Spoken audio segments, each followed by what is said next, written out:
y millones de clasificaciones, no solamente va a ser herida abierta y cerrada, van a ser heridas según su mecanismo, según su etiología, causa, etcétera. Y muchas veces cada uno de estos tipos va a tener subtipos o subclasificaciones. Entonces, de eso es lo que se va a tratar hoy día, más que del manejo de las heridas como tal, es saber su clasificación. Y aparte vamos a revisar un poquito lo que es el lavado de manos. Es importante que sepan cuáles son los 5 momentos, porque son 5. Y porque esto es lo que les va a servir para su práctica clínica. Cuando vayan a los hospitales, los doctores van a esperar que ustedes ya sepan cuándo se tienen que lavar las manos, con qué se tienen que lavar las manos y cuánto tiempo. Pero antes que nada, bueno, quería volverlos a felicitar por sus notas en el parcial. Estaba revisando y todos han sacado muy buenas notas. Todos han aprobado. Pero quería saber si es que tenían ustedes o habían presentado algún reclamo de alguna pregunta, porque las estaba revisando y a mi parecer estaban bien. O sea, pensé que iban a estar más feas, la verdad, con las cosas que les estaban poniendo en las videos, pero quería saber su opinión, si es que hay alguna pregunta con la que ustedes tuvieran dudas o no estuvieran conformes.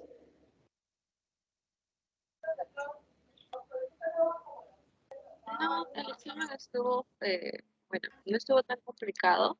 Solamente hubo una pregunta de mala redacción que los docentes se olvidaron de poner, excepto en lo que es mecanismos de la pérdida de calor, ¿no? Ya chicos, está bien. Entonces, igual cualquier duda que tengan y que se les ocurra más tarde, ya saben que me pueden escribir. Entonces, vamos a empezar con la clase del día de hoy, que como les digo es heridas. Y las heridas ustedes siempre van a encontrar como definición que van a considerarse lesiones en las cuales vamos a encontrar una solución de continuidad en la cubierta cutánea, es decir, las capas de la piel, ya sea la epidermis, la dermis o la hipodermis, se van a encontrar lesionadas, ya sea abiertas, en el caso de heridas abiertas, o por acción de algún tipo de golpe por parte de un objeto contundente, van a sangrar, como en el caso de las heridas cerradas, ¿no? O las famosas heridas internas.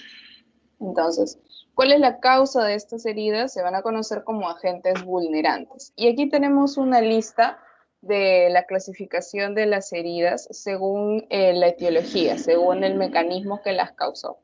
Tenemos heridas mecánicas, ya sea por efecto de contusiones o explosivos. Tenemos agentes físicos, por ejemplo, el fuego, el frío, la electricidad, las radiaciones. Químicos, tenemos los álcalis, los ácidos. Y como se pueden dar cuenta, esta clasificación de los agentes causales de las heridas es muy, muy parecida a la que vimos nosotros o revisamos al momento de ver el tema de quemaduras. ¿Por qué? Porque las quemaduras, si recuerdan, también son consideradas heridas y también se van a definir como solución de la continuidad de la cubierta cutánea. Sin embargo, esta va a ser por efectos de algo muy caliente o muy frío que va a destruir esta continuidad, ¿no? Básicamente acá estamos hablando de lesiones térmicas. Y acá las heridas es un tema muchísimo más amplio porque va a involucrar no solamente agentes etiológicos como el frío o el calor, sino que ya involucra agentes biológicos, agentes mecánicos, etc. Entonces, una clasificación general de las heridas podríamos dividirlas agentes internos que puedan causar herida. Claro, por ejemplo, cuando tienes una fractura expuesta, el hueso va a protruir por la piel y la va a cortar. Y ahí tenemos una herida que se ha causado por un agente interno que vendría a ser el hueso que se encontraba fracturado, ¿no? Ese tipo de heridas expuestas generalmente las vamos a encontrar a nivel de la pierna, a nivel del peroneo, la tibia. O también a nivel del antebrazo, ¿no? Del cúbito y del radio. Bien, entonces, como les estaba mencionando, tenemos 4 tipos de heridas como clasificación general, ¿no? Entonces, en las heridas de tipo 1, aquí vamos a ver una alteración de la integridad de la barrera cutánea, pero no de la continuidad. ¿Cómo es esto? Entonces, aquí vamos a hacer nuestro dibujo. Ustedes saben que la piel, ¿cuántas capas tiene, chicos? 3. Tres. ¿Cuáles son esas capas? Esas 3 capas. Dermis, hipodermis. Ya. ¿Y cuál va arribita? ¿Cuál es la que vemos nosotros todos los días? La dermis. La La, dermis. la epidermis, chicos, epidermis. Sí, acuérdense, epi es un prefijo que significa arriba, sobre. Entonces, esa va a ser la primera capa. La que ustedes ven todos los días se llama epidermis. ¿Ya? Entonces, esta es nuestra epidermis. Aquí vamos a tener la otra capa que es un poco más gruesa, que acá esta sí es la dermis. Y acá ya tenemos la capa que es más gruesa todavía, que está llena de grasita, de vasos sanguíneos más grandes, etcétera, que vendría a ser la hipodermis. ¿Sí? Ya tenemos un vaso. Ya. Estas bolitas, ojos, son la grasa. Ya. Entonces tenemos la hipodermis. Y acá esta va a estar llena, ya habíamos visto la otra vez cuando revisamos quemaduras de nervios, vasos sanguíneos de mediano calibre, receptores sensitivos del dolor, etc. Entonces, en las heridas de tipo 1 nos dicen que va a haber una pérdida de la integridad, pero no de la continuidad. ¿Esto qué quiere decir? Que esta superficie de acá arriba, la epidermis, vamos a tener que básicamente se va a raspar, ¿sí? Se va a salir un pedacito de este epidermis, pero no se va a abrir, no va a exponerse, no va a exponer a la dermis y mucho menos a la hipodermis. A eso se refiere con que hay alteración de la integridad porque va a perder un pedazo, pero no de la continuidad porque todavía va a seguir la barrera cutánea casi intacta. ¿Por qué se caracterizan estas heridas? Porque van a tener una zona caliente, que se conoce como eritema, una zona edematosa, que es básicamente la hinchazón, una hinchazón indurada, dolor, escozor, etc. Luego tenemos lo que son las heridas de tipo 2. Aquí en estas heridas de tipo 2 nos dicen que va a haber una pérdida parcial del grosor de la piel, es decir, básicamente se va a ver afectada la epidermis en su totalidad, o sea, se va a cortar acá toda la epidermis o va a verse afectada toda la epidermis más un poquito de la dermis. ¿Sí? Entonces, como se dan cuenta, ya son heridas un poquito más profundas. Entonces, acá, como nos mencionan, va a tener la apariencia de un cráter superficial. Y vamos a resaltarlo. Va a tener la apariencia de un cráter superficial, porque esa es la forma que hace. Y generalmente este tipo de heridas, como tienen forma de un cráter superficial, van a ser tapizadas con algo que se conoce como tejido de granulación. No sé si alguno de ustedes en algún momento haya tenido la oportunidad de ver cómo es que cicatriza o cómo es que sana una herida que es relativamente grande y que tiene los bordes de esta herida separados, pero cuando esto sucede, cuando estos bordes de las heridas están separados y esta herida está cicatrizando, a los días, a la semana, a las 2 semanas, van a empezar que empiezan a crecer como una especie de bolitas, de burbujitas entre estos dos bordes de la herida. Ya, esas bolitas, esas burbujitas que son muchas veces de color carne, color medio marroncito, medio naranja, se conoce como tejido de granulación y es el primer tejido que va a intentar cubrir esta zona, esta herida que ha perdido lo que es la piel en esa zona.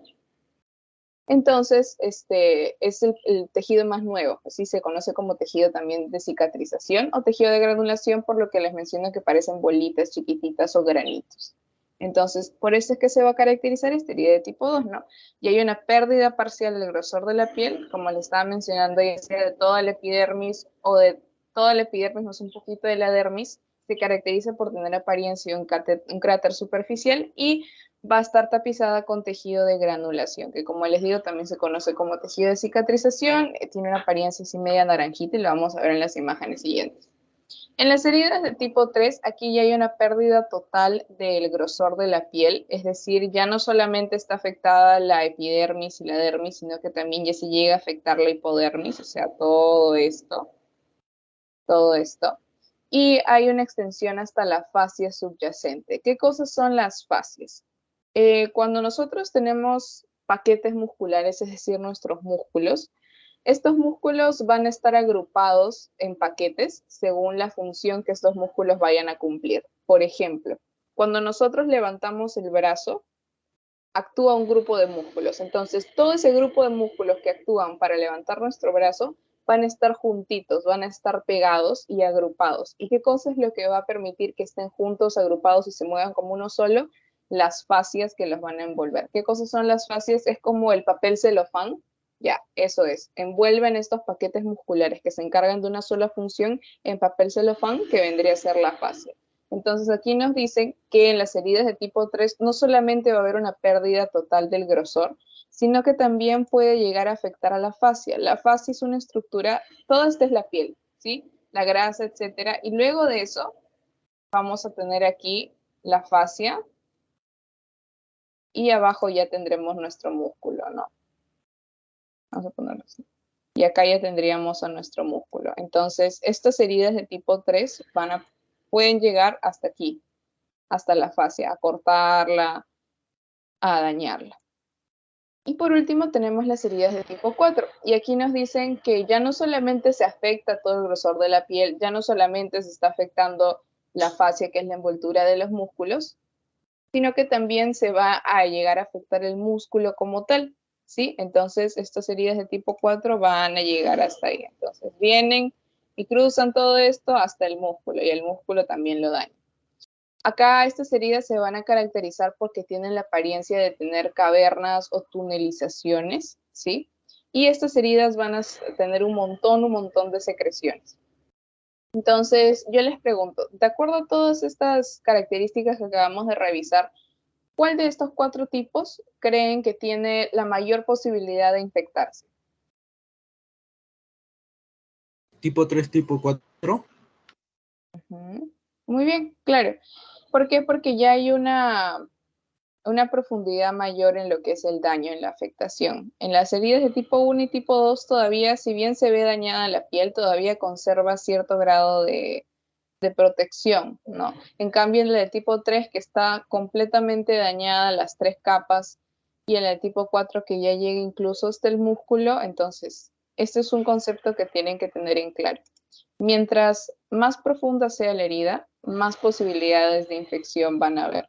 Por eso es que cuando revisemos los tipos de heridas según su mecanismo, que vamos a ver las heridas punzantes, si bien estas heridas aparentemente tienen un punto de entrada chiquitito, son bastante profundas. Entonces, al ser súper profundas, van a tener un riesgo de infección y de hemorragia muchísimo mayor que lo tendría, por ejemplo, una herida cortante, ¿no? Que a simple vista es una herida que impresiona porque es una herida grande. Entonces, tengan eso en cuenta. A más profundidad, más probabilidad de que haya infección. Entonces, como les estaba mencionando, aquí tenemos un ejemplo de herida tipo 1, los famosos raspones cuando nos hemos caído en el asfalto, en el cemento. Y como se dan cuenta, si bien es una herida que está roja, eritematosa, edematosa, que obviamente lo más probable es que le duela al paciente y sangre un poquito, la piel en sí sigue intacta. Entonces, si bien tienen riesgo de infección como cualquier herida, no hay una separación evidente de todos los planos cutáneos que nos permita de repente ingresar a planos más profundos como el músculo, el hueso, etc.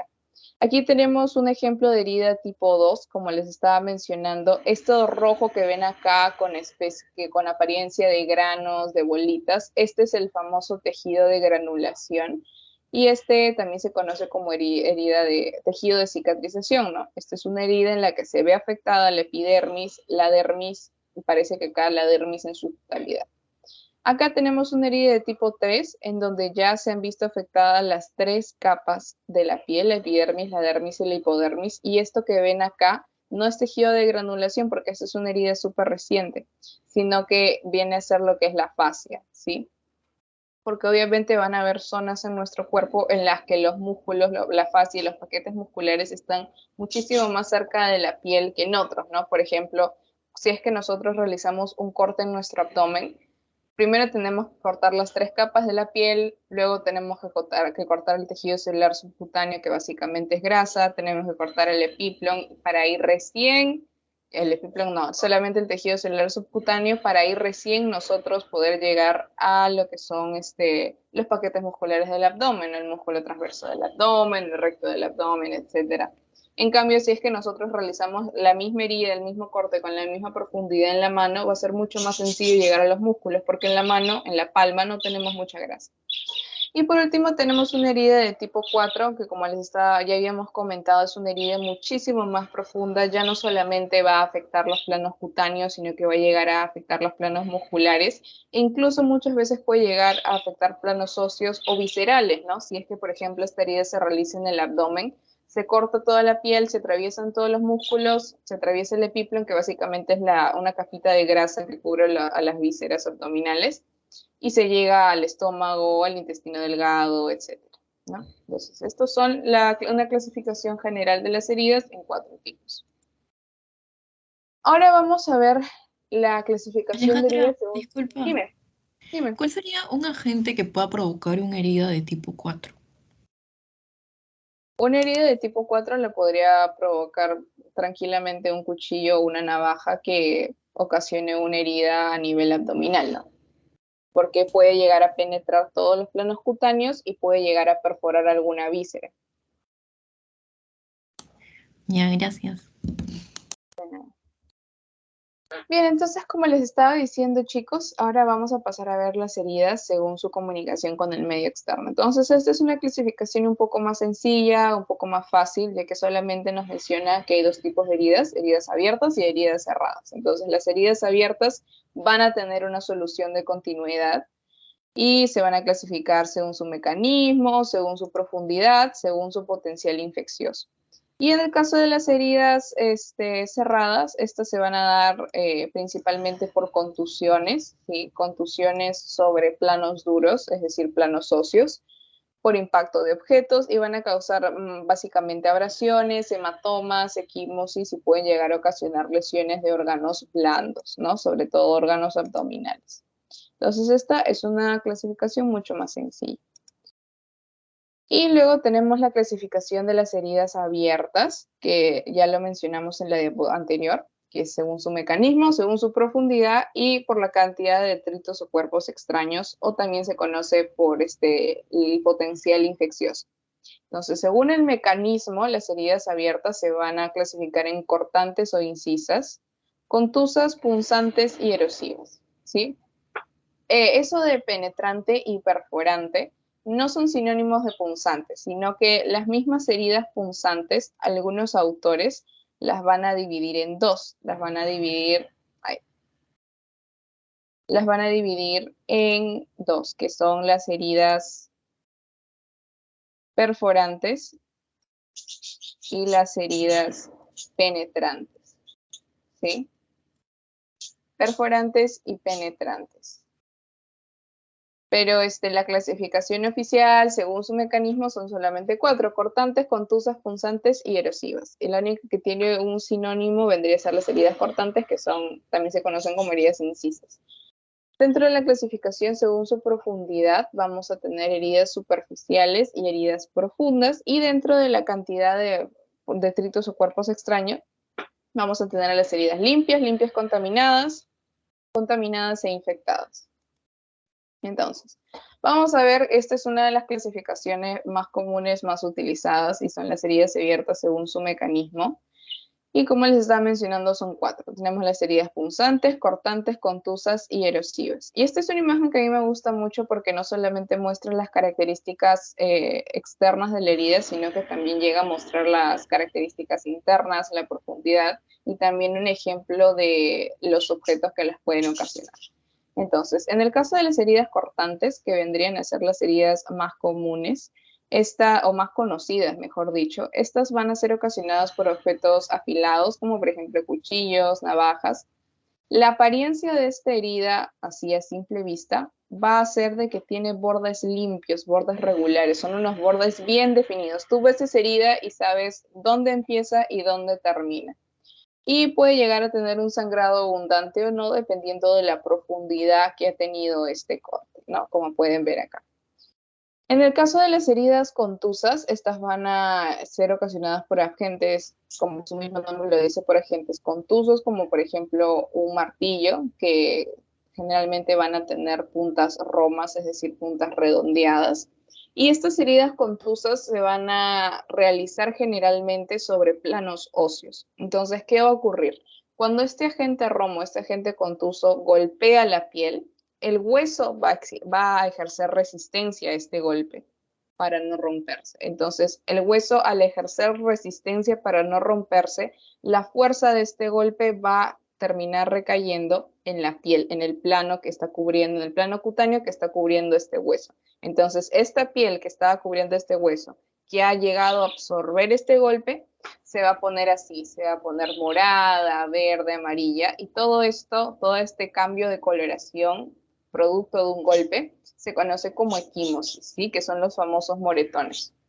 Entonces, estas heridas contusas se van a caracterizar porque van a tener bordes irregulares, no es un borde definido como lo encontramos en las heridas cortantes, sino es un borde bastante irregular, es un borde magullado que está rodeado de equimosis, que es básicamente, como les he dicho, los famosos moretones. Y el sangrado aquí generalmente es escaso. Por lo que se van a caracterizar estas heridas es porque tienen muchísimo, muchísimo dolor, porque como les estoy mencionando, son producto de un golpe con un objeto que generalmente es pesado. Luego tenemos las heridas punzantes, que ya habíamos estado conversando un poco. Estas van a ser realizadas por objetos puntiagudos, por ejemplo, pueden ser ocasionadas por un destornillador o también pueden ser ocasionadas por de repente una aguja o un alfiler. Aparentemente, estas heridas van a tener un punto de entrada súper, súper chiquitito. No van a tener a veces mucho sangrado para el exterior. No, ahorita voy a decir la diferencia entre equimosis y hematomas, chicos. Aparentemente no van a tener mucho sangrado hacia el exterior, pero si nosotros observáramos en un corte sagital, o mejor dicho coronal, que vendría a ser así, esta herida, si la examináramos, veríamos que su profundidad es bastante comparada con los otros tipos de heridas.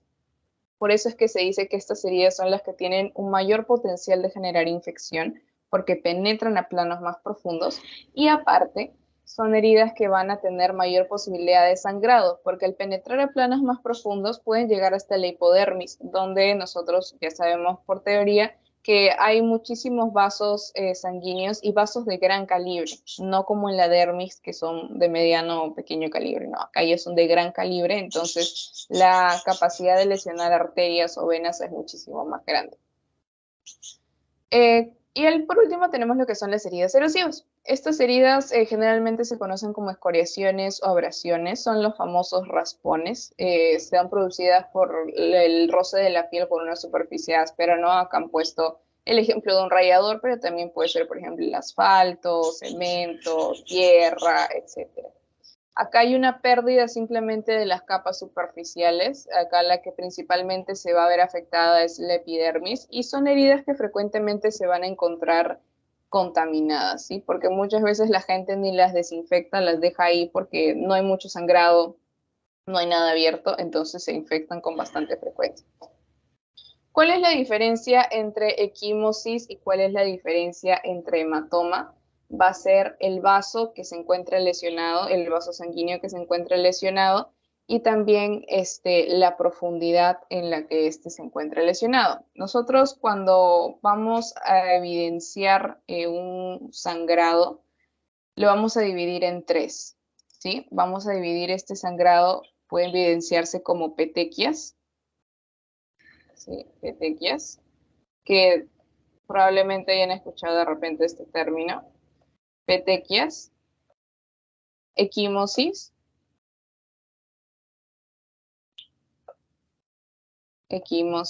y por último tenemos los famosos hematomas. Bien, entonces, las petequias son las que más fácilmente se pueden diferenciar de las otras dos, porque se van a evidenciar como un punteado rojizo en la piel o básicamente también lo podemos ver en las escleras, en la parte blanca de los ojos, cuando se revienta un vasito, ¿no? Cosas así.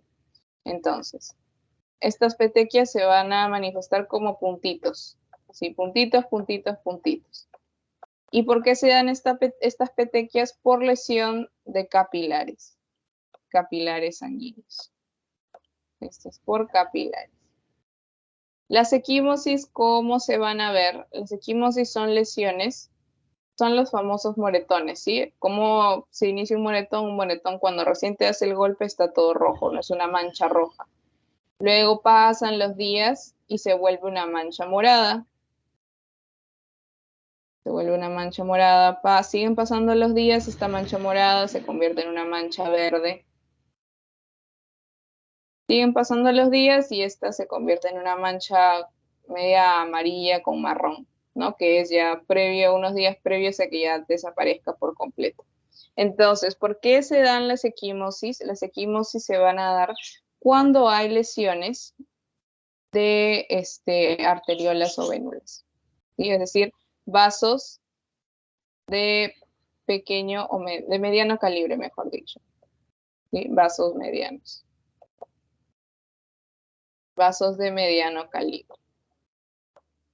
Y obviamente para que con un golpe nosotros nos lesionemos un vaso de mediano calibre y se forme una equimosis, tiene que ser un golpe relativamente fuerte, ¿no? Por eso es que cuando ustedes de repente se golpean el dedo con la mesa, no les sale una equimosis, porque no ha sido lo suficientemente fuerte.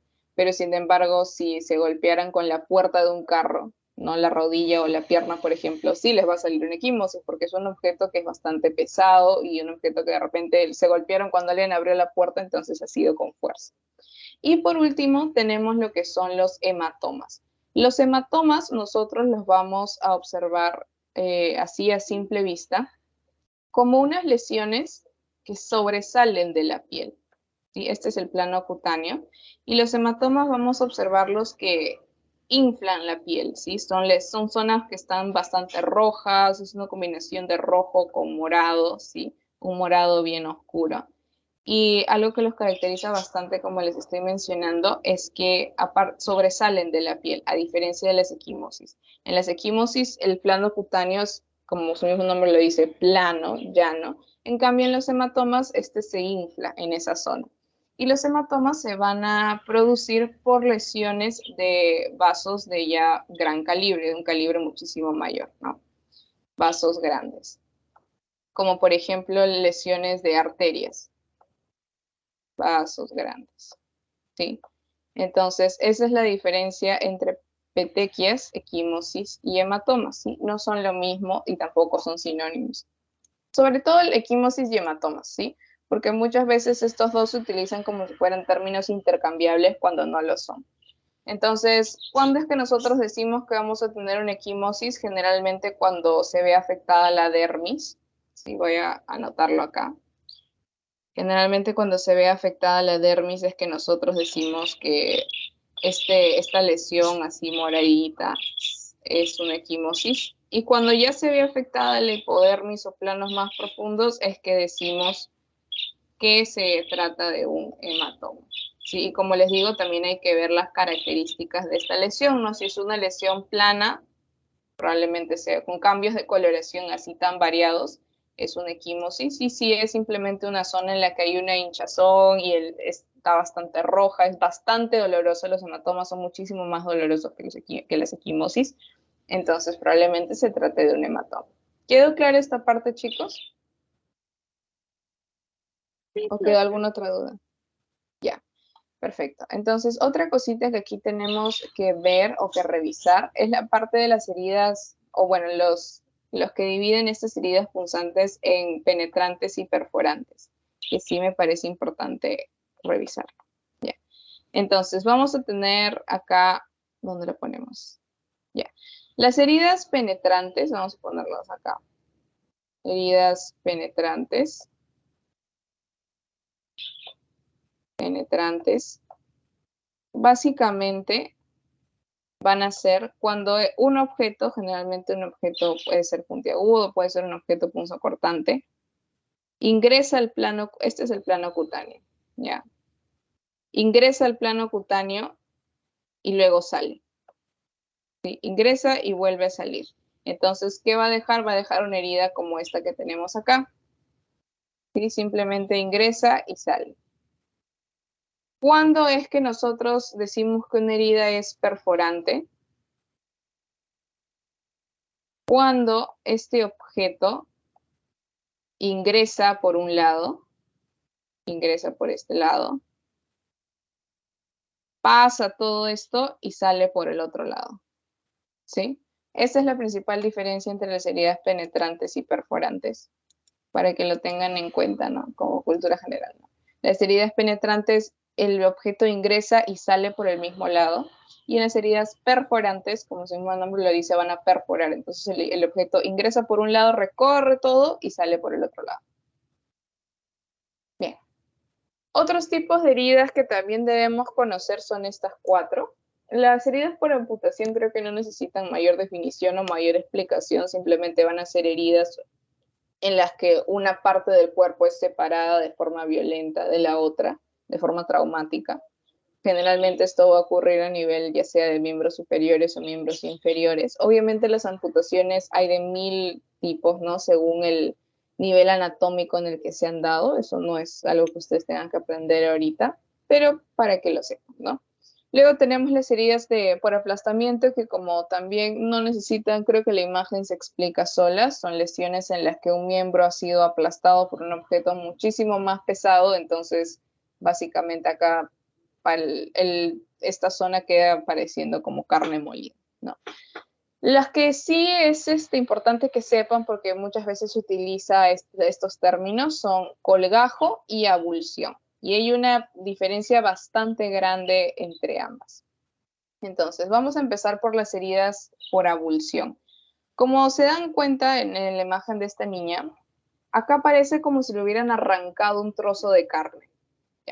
Esta es la característica principal de las heridas por abulsión. Estas heridas por abulsión, el ejemplo clásico es que son heridas que van a ser ocasionadas generalmente por una mordedura de perro o por la mordedura de algún animal salvaje, porque el animal lo que va a hacer es agarrar ese trozo de carne que ha chapado, lo cierra en su boca y lo arranca. Entonces, esas son las heridas abulsivas. Abulsión es un término que básicamente se define como arrancar de manera violenta. Esas son las heridas abulsivas.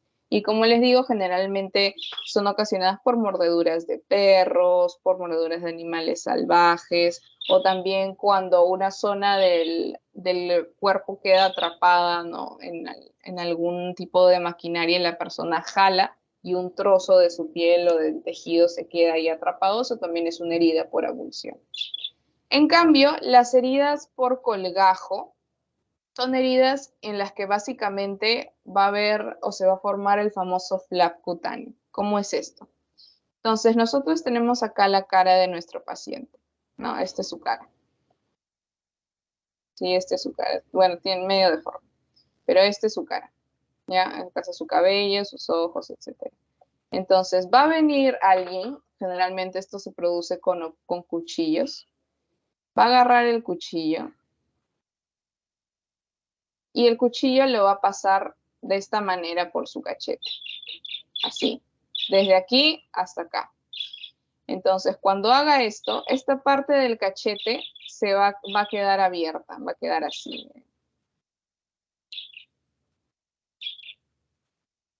Va a quedar abierta, como una jamonada, ¿sí? Entonces, a eso es a los que nosotros llamamos una herida por colgajo. Este es el colgajo, este de acá es el colgajo, o también se conoce como flap cutáneo. Es un tipo de herida en la que el objeto portante va a pasar de manera tangencial, de manera perpendicular al plano, o mejor dicho, paralelo al plano cutáneo. Entonces, al pasar de esta manera, va a rebanar un pedazo de tejido y este tejido va a quedar colgando, ¿sí? Va a quedar como una tira, que si nosotros lo levantamos y lo volvemos a poner, encaja perfectamente y tiene capacidad de poder volver a ser suturado, ¿no? Algo que también caracteriza y por lo que se conoce como heridas por colgajo es que este trozo de piel, este pedazo de piel, no se encuentra completamente separado del rostro, sino que queda un pedazo de tejido como una especie de puente dérmico, así se conoce, que sigue irrigando, dándole irrigación a este trozo de piel para que no se muera por completo. Entonces, otro tip, por así decirlo, que a mí me sirvió bastante para entender las heridas por colgajo, es que se caracterizan por tener puentes dérmicos, ¿sí? Así se conoce, o así es el término. Puentes dérmicos. Y en las heridas por abulsión ya habíamos visto que acá se van a definir, es un arrancamiento es violento, ¿sí? Cada vez que ustedes piensen en heridas por abulsión, piensen en que es una herida violenta, es una herida bastante traumática y también es una herida en la que hay arrancamiento, ¿sí? Se arrancan las cosas. Se arranca ese trozo de tejido, ese trozo de piel. Y bueno, las heridas por amputación y aplastamiento ya las conocen. Bien, ¿hasta acá hay alguna pregunta, chicos? Yo tengo una pregunta. Dime. Disculpa. Buenos días. Bueno, el doctor nos comentó que en las heridas por abulsión también podría haber como un puente, una conexión que podía ser parcial o completa. Sí. ¿Sí es posible? Sí, claro, en las heridas por abulsión todavía pueden haber algunas conexiones, pero en ese caso no son conexiones, ¿cómo decirlo? No son conexiones tan estables, porque en el colgajo los puentes dérmicos o el trocito de piel que queda conectando al flap cutáneo al resto de la piel es un trozo de tejido que está intacto, que está indemne. En cambio, en las heridas por abulsión, si es que llegara a quedar algún tipo de conexión tisular entre el tejido que ha sido prácticamente arrancado con el resto, va a ser una zona que va a estar bastante magullada y bastante, casi destrozada. Entonces, esa es la diferencia entre ambos. No, si es que este llega a tener puentes dérmicos o conexiones tisulares, esta conexión va a estar bastante abollada, bastante magullada, entonces básicamente no va a permitir que haya o que haya una reconexión de este tejido que ha sido arrancado con el resto del cuerpo. Ok, ¿Queda un Alegra. poco más claro? Sí, gracias. Ya, listo, chicos. Entonces, ahora vamos a pasar a ver las heridas según su profundidad. Y acá tenemos, ¿no? Que es un poco más fácil igual, heridas superficiales en las que simplemente se han visto afectados la piel, planos subcutáneos, y las heridas profundas en las que ya vemos afectación de músculos, planos óseos, vísceras, etcétera. Y aprovechando esto de acá, si bien es una foto tomada ya con la paciente fallecida, ¿no? Foto cadavérica. Esta es la apariencia que va a tener un hematoma, ¿sí? Es una lesión que está hinchada, es una lesión que si la paciente siguiera viva verían que está súper roja, es un morado así oscuro, bien feo. Esta es la apariencia que tiene un hematoma. Y los hematomas generalmente van a necesitar, algunos se reabsorben solos y otros hematomas sí se va a necesitar que sean drenados, sobre todo cuando son muy grandes. Y por último tenemos la clasificación por detritus y cuerpos extraños. Este cuadro de acá es según las definiciones que les han dado ustedes en su PPT. Entonces acá nos dicen que las heridas limpias se consideran aquellas que han sido realizadas por objetos estériles en un medio estéril, por ejemplo las heridas quirúrgicas. Las heridas limpias contaminadas van a ser las que han sido realizadas por un objeto estéril en un medio contaminado o al revés, por un objeto o en un medio estéril por un objeto contaminado, ¿sí? Y por último, tenemos lo que son las heridas contaminadas, que son las que han sido realizadas con un objeto no estéril, es decir, un objeto sucio, en un lugar que tampoco es estéril, ¿sí? Y si es que estas heridas contaminadas son las que mayor probabilidad de infección tienen. Y cuando estas heridas ya llegan a ser, o cuando se considera que una herida está infectada, cuando ya hay una evidencia innegable de que hay secreción purulenta, ¿no? Sale pus, sale una secreción amarillo verdosa, una secreción que huele bastante feo, que se conoce como secreciones fétidas.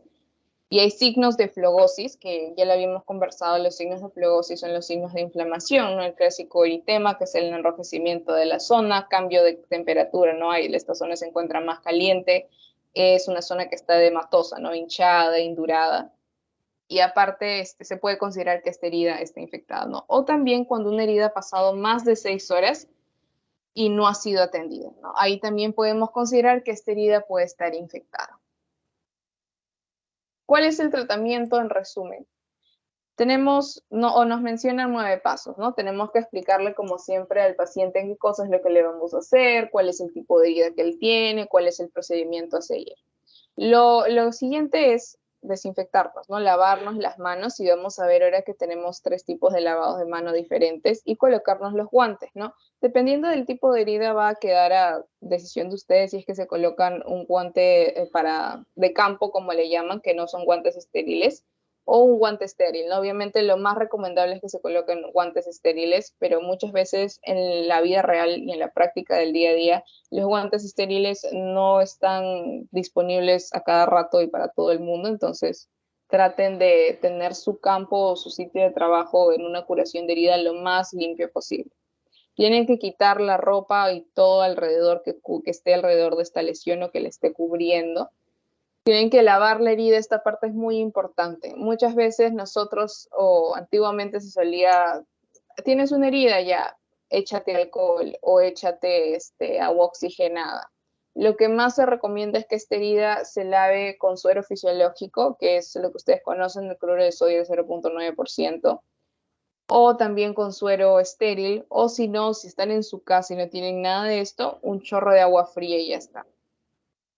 De lavar la herida con jabón desde el centro de los bordes es dependiendo del tipo de herida. Obviamente, si es que ustedes tienen una herida erosiva, pueden hacer esto, ¿no? Y no es un jabón cualquiera, sino son jabones especiales. Generalmente se utilizan jabones de clorexidina y son jabones que vienen en presentación líquida también.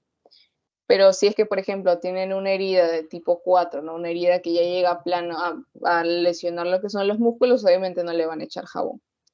Otra parte muy importante es que no solamente es desinfectar, lavar la herida, sino que tienen que realizar un procedimiento que se conoce como debridación, que es el proceso de retirar material necrótico, tejido de la herida que ya esté muerto. ¿Por qué? Porque si ustedes no le retiran, esta herida o se infecta o nunca se cura. Entonces, este es un paso muy, muy importante. Y en lo que siempre les he repetido es que no tengan miedo de tocar el tejido necrótico, por más que lo vean negro, morado, blanco, porque el paciente, ese tejido ya está muerto. Que lo toques o lo cortes, al paciente no le va a doler. Y por último, tenemos que enjuagar bien la herida, secarla, y ojo, lo que se utiliza para secar cualquier tipo de herida no es algodón, no es papel higiénico. Las heridas, lo más importante es que tienen que secarlas o tratarlas con un material que no deje pelusas, porque las pelusas también contaminan. Por eso es que no se recomienda usar los algodones. Lo que pueden utilizar son gasas. Pueden ser gasas estériles como gasas normales, no hay ningún problema, pero gasas. Si la herida no requiere sutura, se aplica un antiséptico incoloro. Este paso también muy importante porque antes se utilizaba el famoso Septil rojo, pero el problema con utilizar antisépticos que dan color a la piel, por el Septil rojo, ¿no? Que da una coloración media morada, no va a permitir que nosotros podamos evaluar la evolución de esta herida. Entonces no nos va a permitir ver los cambios en la piel que pueden darse en una herida que se esté infectando. Y si es que esto no lo chapamos a tiempo, la infección puede seguir a planos más profundos, se crea abscesos, tenemos que volver a reabrir la herida y se hace toda una chanfaina. Entonces, tengan en cuenta que si no tienen un aséptico incoloro, entonces es mejor no aplicar nada.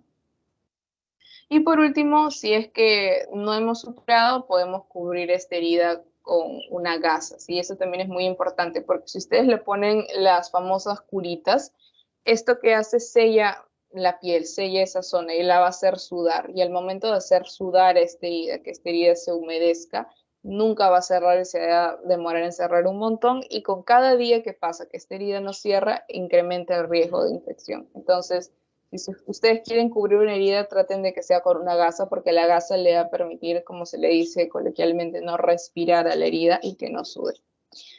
Ahora, ¿cómo es que ustedes van a decidir si es que una herida requiere o no sutura? En primer lugar, y algo que sí tienen que tener en cuenta, es que las heridas por mordeduras de perro o de cualquier animal nunca se van a cerrar por primera intención, o mejor dicho, o como se le conoce, con suturas, ¿sí? Cuando ustedes vean lo que es cierre de heridas o cicatrización, etcétera, hay un concepto que se le dice cerrar una herida por primera intención, por segunda intención o por tercera intención. Y esto es algo que a mí me parece que sí sería importante que conozcan. Entonces, cuando nosotros decimos voy a cerrar una herida por primera intención, quiere decir que esta herida la voy a cerrar con suturas quirúrgicas y voy a suturarla. Ese es cerrar una herida por primera intención. ¿A qué me refiero cuando yo digo voy a cerrar una herida por segunda intención? Quiere decir que voy a dejar a esta herida que cicatrice y se cierre de manera natural. ¿Sí? Que siga su curso, que se demore todo lo que se tenga que demorar. ¿Y a qué me refiero cuando digo voy a cerrar una herida por tercera intención? Es cuando esta herida, y esto generalmente sucede en lesiones en las que la separación entre un borde de la herida y del otro es tan ancha que a pesar de que nosotros intentemos juntarlos no llega. Entonces, lo que voy a hacer es primero voy a dejar que unos días que cicatrice de forma natural, ¿no? Voy a dejar que se aproximen estos bordes, ya sea por la formación de tejido de granulación, etcétera. Y cuando estos bordes estén lo suficientemente cerca como para que yo los pueda juntar, voy a realizar lo que son suturas. ¿Sí? Entonces, si se dan cuenta, la tercera intención es una combinación de las dos anteriores.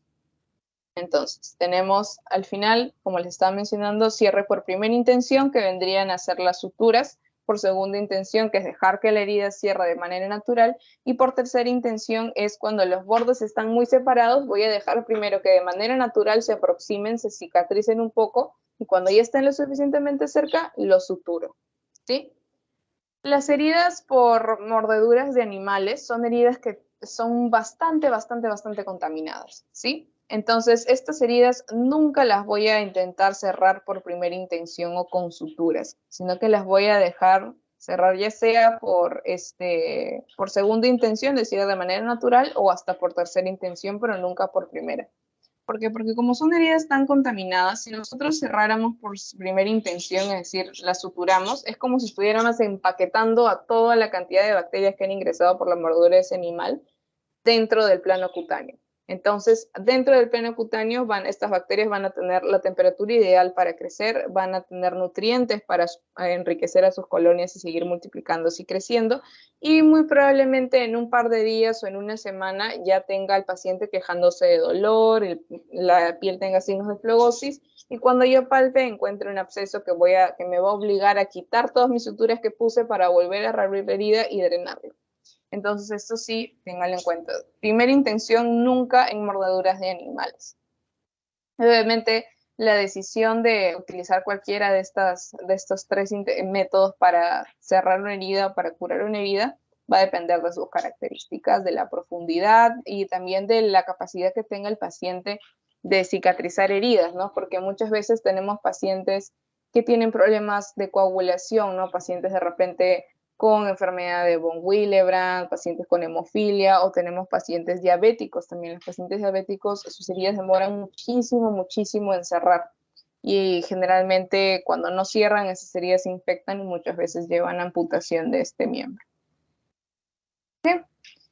Este también es un cuadro importante. Esto nos menciona todo lo que son los productos que nosotros podemos utilizar para desinfectar. Aquí el más importante vendría a ser la clorhexidina y también la iodopovidona, que son los dos grupos, biguanidas y halogenados, que utilizamos más que nada. Los otros no se utilizan tanto. Como les menciono, básicamente es las biguanidas con la clorhexidina y los halogenados con la sal de yodo, o también conocida como iodopovidona. Bien, este es un cuadro que también es importante y nos dice acerca de la colocación de refuerzos de vacuna antitetánica cuando tenemos un paciente con una herida, y eso también es importante que lo sepan. Entonces, nosotros acá tenemos un cuadro de doble entrada en la que por un lado tenemos la división de heridas limpias y nos dicen otras heridas. ¿A qué se refieren con otras heridas? A heridas que tienen más de 6 horas de evolución. Más de 6 horas de evolución. Heridas que estén contaminadas, ¿sí? Tienen de repente detritus, cuerpos extraños en ellas. O también heridas múltiples en un lugar que no sea la cara. ¿Sí? Heridas múltiples en un lugar que no sea la cara.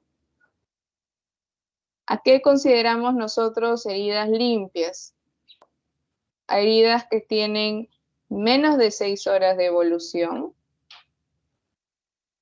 heridas en la cara, y heridas que aparentemente no tienen ningún cuerpo extraño, ningún detritus, no están infectadas ni nada. Estas son heridas limpias, ¿sí?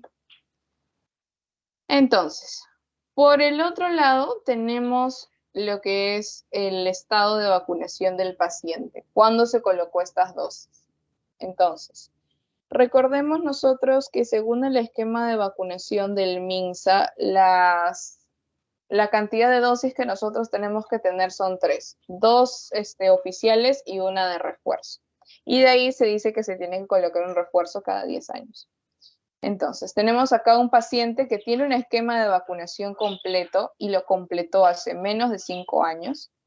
Luego tenemos un paciente que tiene su esquema de vacunación completo, pero lo completó hace más de 5 años, pero menos de 10. Luego un paciente que completó su esquema de vacunación, pero hace más de 10 años. Y por último tenemos un paciente que nunca se vacunó, que tiene un esquema de vacunación incompleto o que simplemente no se acuerda si es que se llegó a vacunar algún día o no. Entonces, si es que tenemos un paciente, en cualquiera de los casos, ya sea una herida limpia u otras heridas, que tenga un esquema de vacunación completo hace menos de 5 años, no le ponemos nada, ¿sí? En el caso de que sea un paciente que completó su esquema de vacunación hace más de 5 años, pero menos de 10, si es que es una herida limpia, no le ponemos nada. Pero si ya tiene otras heridas, es decir, más de 6 horas, contaminadas, heridas múltiples en otro sitio que no sea la cara, ahí sí le ponemos una dosis de vacuna antitetánica.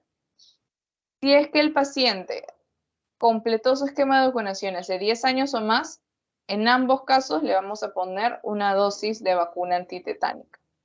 Y por último, en el paciente que no está vacunado, que tiene un esquema incompleto, que no sabe y no conoce, si es una herida limpia, simplemente le colocamos una dosis de vacuna antitetánica, pero si tiene ya otras heridas, aparte de colocarle una dosis antitetánica, le vamos a colocar una dosis de gamma globulina. Ahorita no recuerdo la dosis exacta de gamma globulina que le vamos a poner, pero esto se va a poner por vía intravenosa.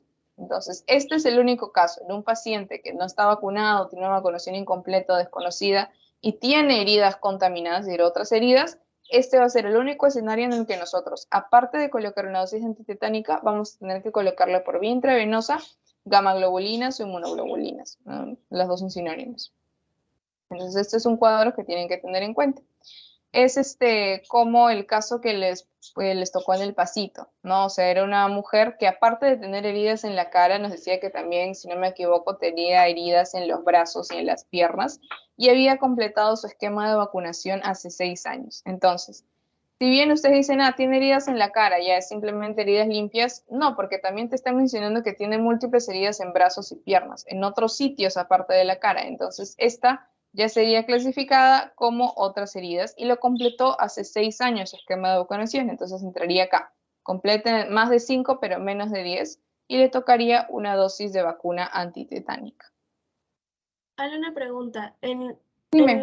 Habías puesto ahí abajo de otras heridas, ¿qué era? Con múltiples, contaminadas y qué más. Cuando ya ha pasado más de 6 horas de su atención. Ya. ¿Y qué pasa si es que es una herida contaminada pero en la cara? O sea, se cuenta lo de la primera dosis de antitetánica en vez de la Claro, limpia, ¿no? claro, claro.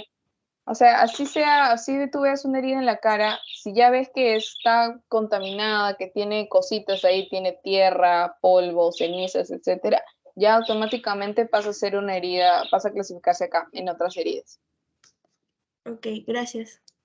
Listo. Entonces, por último, vamos a ver o revisar la parte de lavado de manos, que en realidad es algo bastante sencillo, ¿no? Nosotros vamos a tener 3 tipos. El lavado social, que es el que realizamos nosotros el día a día, que dura de 5 a 10 segundos aproximadamente. Luego tenemos el lavado clínico, que dura de 30 a 45 segundos, que es el que realizamos cuando vamos a examinar a un paciente, cuando terminamos de examinarlo, cuando vamos a pasar a revisar a otro paciente diferente o de repente cuando nos vamos a colocar guantes para realizar algún tipo de trabajo, ¿no? De repente curación de una herida, revisión de alguna cavidad del paciente, ¿no? Cavidad bucal o realizar un examen ginecológico de próstata, etc. Y por último tenemos el lavado de manos quirúrgico. Este dura de 3 a 5 minutos y es, como su mismo nombre lo dice, cuando ya vamos a realizar procedimientos quirúrgicos, ya sean ambulatorios o aquellos que ya sí o sí se tienen que realizar en sala. Como se dan cuenta, lo que va a diferenciar a estos tres tipos de lavados es el lugar en el que lo hacemos, el motivo por el que lo realizamos y el tiempo, ¿no? El lavado social es muchísimo más corto que un lavado quirúrgico. Otra cosa que también tienen que tener en cuenta es el uso de alcohol en gel como reemplazo, porque acá en estos tres lavados nosotros vamos a utilizar generalmente jabones de clorexidina, ya sea en barra o de tipo gel, ¿no? Líquido.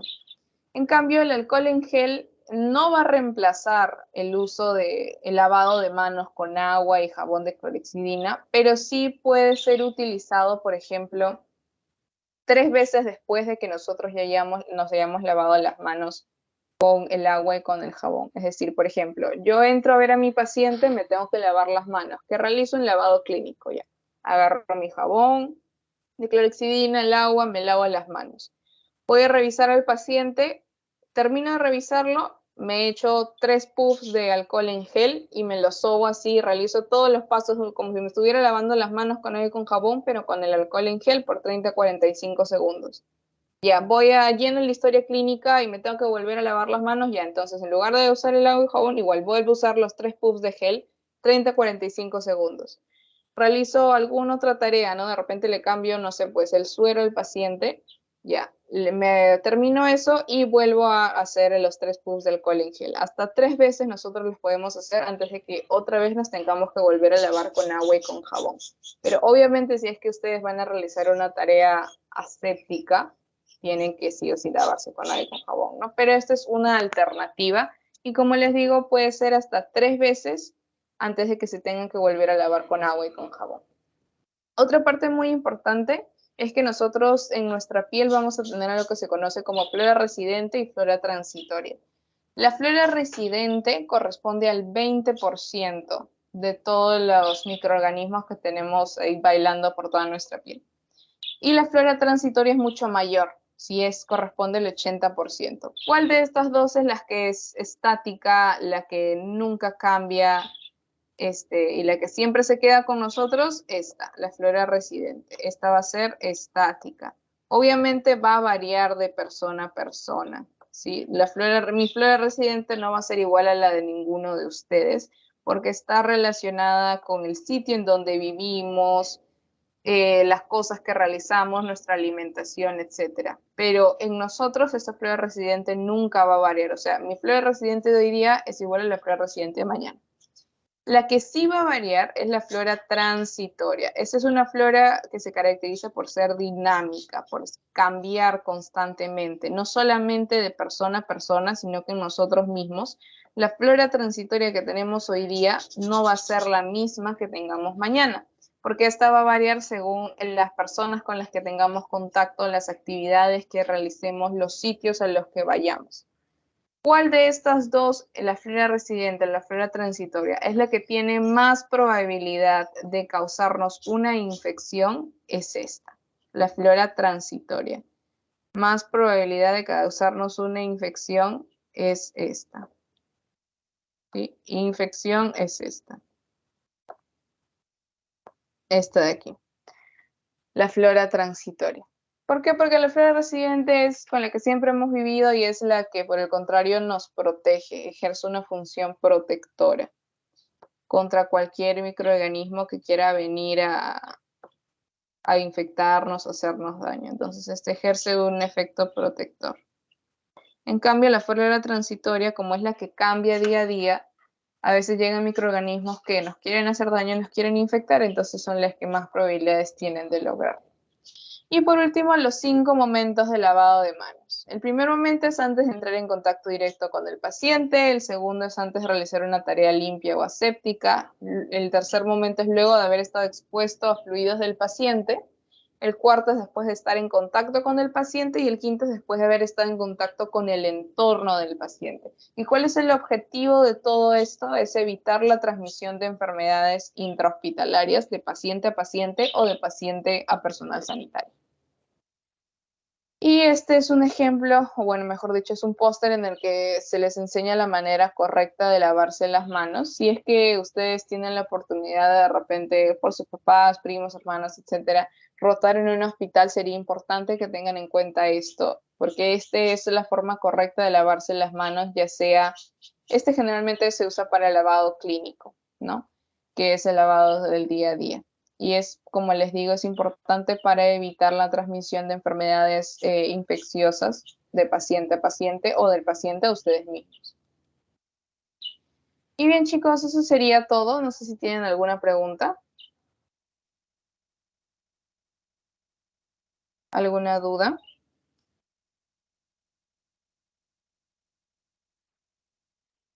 ¿No? Ale, una pregunta. Las indicaciones de los antisépticos y los tipos de antisépticos, tenemos que aprendérnoslo para el examen, ¿no? Porque, ¿Indicaciones? ¿A qué te refieres con indicaciones? por ejemplo, de que, no sé, los antiactivos son los jabones, los metales, la sulfadiazina argéntica, porque algo así viene en un... Ah, sí, sí. O sea, eso ha venido en exámenes pasados.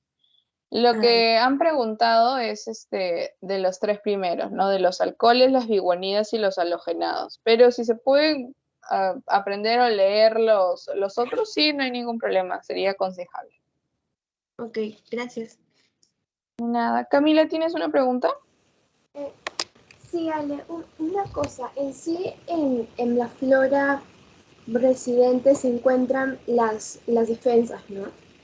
Que tenemos nosotros como O parte sea, de...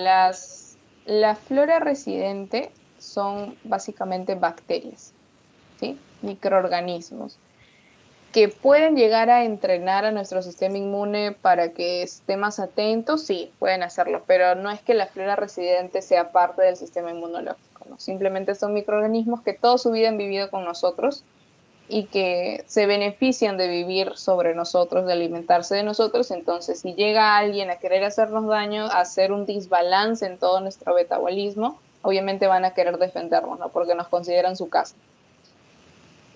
Ah, ok, y siempre es el 20%, ¿no? El Sí, porcentaje que tenemos. sí, el porcentaje es 20% de flora residente y el otro 80% es flora transitoria.